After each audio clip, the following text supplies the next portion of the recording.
Bad news for McLaren. The Miami Grand Prix proved once again that the MCL60 is simply a bad car. The team is in a perplexing situation as both Norris and Piastri struggle with handling, and that of course is reflected on their results. To make matters worse, Stella has driven a dagger into the hearts of the fans, revealing an undermining issue and the main reason why the team is so severely underperforming this season. What will this mean for the team and the future of Lando and Oscar in the orange car? Stick around to find out. McLaren have promised a lot before the start of the season, both with the launch of the MCL60 itself and with the signing of the rookie driver Oscar Piastri. But so far, nothing is going their way, as the only thing consistent is their inconsistency. The last race in Miami was just another disaster class, where both of the cars did not manage to get out of Q1. To add insult to injury, other teams in their bracket, like Haas, Alperi and Alfa Romeo, are showing much more consistent results and are constantly improving, delivering positive results,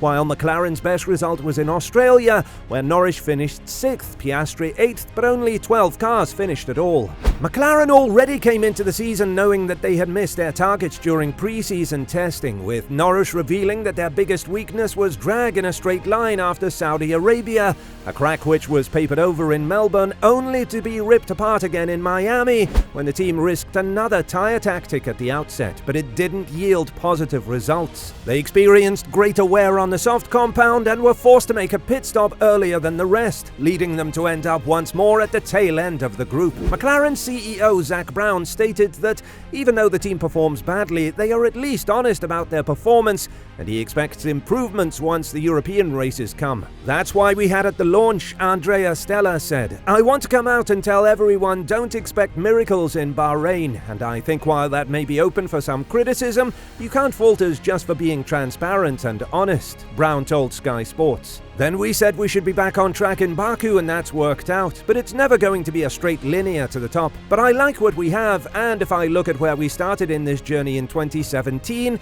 we're a radically different racing team. So I'm happy where we're at, but I'm not happy enough. Stella further explained how the low grip conditions of the Miami Grand Prix and the Castle section of the Azerbaijan circuit have exposed clear weaknesses in its Formula One car. He said the car loves tracks that require more grip, and he said the MCL60 likes lower temperatures and very short time off the throttle and off the brakes. But he also underlined a starring issue which might be the main reason for the bad season they are having. More on this in a second. No matter what, at least McLaren are building infrastructure now, with the new wind tunnel coming very soon. It's important to have your own wind tunnel because McLaren are using Toyota's Cologne wind tunnel, which is in constant use by many different firms. They have to block book time in the tunnel far in advance, typically doing 3-week stints, with the team running the test staying in Cologne for that whole time, operating a separate model shop nearby, which makes the development cycle a lot less iterative and flexible than if they were able to do more shorter testing sprints spread out over the development period. And this is precisely the reason Stella is blaming to be the main one why the MCL60 is not comfortable to drive and hence always being at the back of the grid. Even with the significant move to ground effect design rules in 2022, last season's MCL36 was plagued by the same unpredictability in mid-corner handling, just like its 2021 counterpart. Lando Norris has voiced similar issues with the current MCL60, while team leader Andrea Stella points out that the car struggles most in situations with low grip and when drivers aren't using the throttle or brakes. And since these issues have persisted despite the major regulation shift, McLaren is now suspecting that the problem might be due to their design approaches and the outdated wind tunnel not accurately replicating real-world conditions. When asked why McLaren suffers from repeat car handling shortfalls, Stella, who has also called out the car's excessive drag, explained, "I have to say that it seems like the pattern hasn't changed. I know that we talked in some of the previous conversations that it's more a matter of aerodynamic efficiency. It's true because if you see the time we lose in the straight, we do lose because of drag. Overall, if you have more load without changing the characteristics, you would go quite a bit faster. But within these advantages of having overall more load and less drag, there's this pattern where potentially associated to the infrastructure that we are improving, conditions that at the track are very challenging because you are in a curvature you can't simulate in the wind tunnel properly. The construction of a new wind tunnel and simulator at Woking is close to its expected finish in June, with Stella previously mentioning that he can hear the testing process from his office, because until now they have to move parts to Germany in order to test them in the Toyota wind tunnel we mentioned previously. Stella is hopeful that this infrastructure enhancement will provide McLaren with definitive insights into whether their methods have been inadequate, aiming to address the fundamental DNA issues of their design. Remember, this observation is about 9 months old.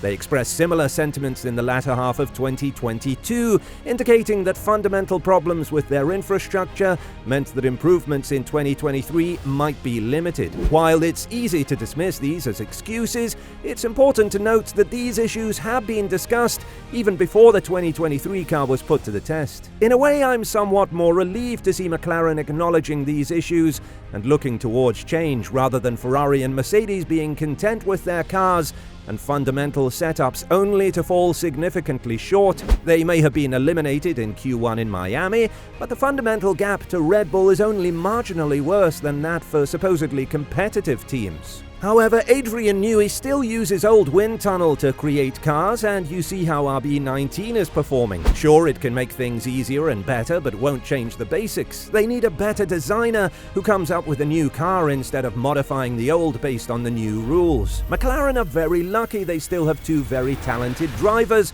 albeit Lando's future might heavily depend on whether or not Lewis Hamilton signs a new deal, which could trigger a domino effect of drivers switching sides for the next season. The fan support is there, with many fans urging McLaren to give Lando and Oscar a better car. What's certain is that we cannot see the true talent these drivers have until they drive at least a semi-competitive car like an Aston Martin, for example, because that certainly is not the MCL60. Now that McLaren has identified the areas where their MCL60 needs to improve, Stella is optimistic that the upcoming 2-part upgrade, which he confirmed, will significantly address this weakness. Minor updates are slated for the imminent Emilia-Romagna GP, with McLaren then intending to make a bigger impact with more significant packages set to arrive for the Canadian Grand Prix and a British GP at Silverstone.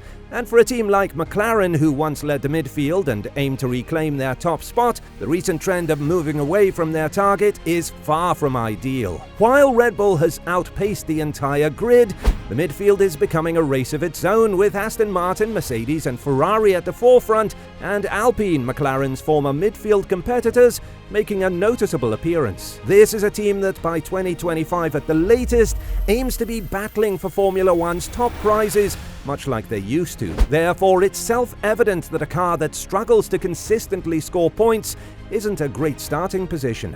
Thus, it seems that the team's F1 2023 development program will be critical if they are to instill genuine confidence that they will once again be a top contender within this relatively short period, and with a strong driver pairing, McLaren has the potential to achieve this. Lando Norris's outstanding talents have him associated with top teams like Mercedes, Ferrari and Red Bull, especially considering McLaren's current limitations. Meanwhile, rookie Oscar Piastri is demonstrating why he's one of the most awaited new F1 faces in years. What are your thoughts about McLaren? Can they come back into the fold, or will they remain in the lower half of the Constructors' Championship? Let us know your thoughts and opinions in the comments below, and we'll see you next time.